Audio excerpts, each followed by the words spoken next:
আসসালামু আলাইকুম রহমতুল্লাহ আবরকাত। এক রাজা এক জ্যোতিষীকে জিজ্ঞেস করলো, ওহে জ্যোতিষী, তুমি তো ভাগ্য গণনা করে থাকো, আমার হাতটি দেখে বলো তো আমি আর কতদিন বাঁচব।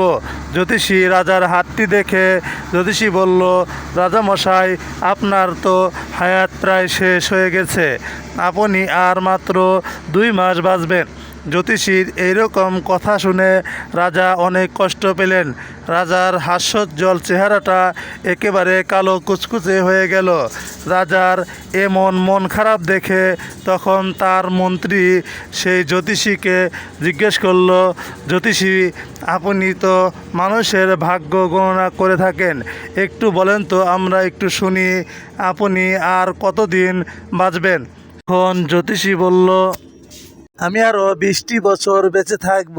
এই কথা জ্যোতিষী বলা মাত্র মন্ত্রী তার খোলা তরবারি দিয়ে জ্যোতিষীর কল্লা নামিয়ে ফেললো। সাথে সাথে জ্যোতিষী মারা গেল। সাথে সাথে মন্ত্রী রাজামশাইকে বলল, রাজামশাই দেখুন, এই জ্যোতিষী একদম ভণ্ড। এই জ্যোতিষী এইরকমভাবে মানুষের মাথা নষ্ট করে ফেলে, ভুলভাল তথ্য দিয়ে মানুষকে বিভ্রান্ত করে ফেলে এবং তাদের থেকে টাকা পয়সা হাতিয়ে নেয়। মানুষের ঈমান ও আমল নষ্ট করে দেওয়ার জন্য এই রকম ভণ্ড জ্যোতিষীদেরকে কাজে লাগাচ্ছে ইহুদি ও খ্রিস্টান, বৌদ্ধ, নাসারারা।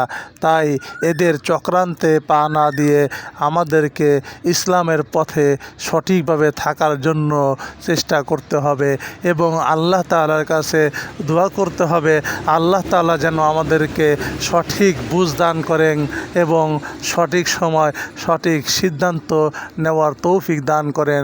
সকলে বলি আমিন।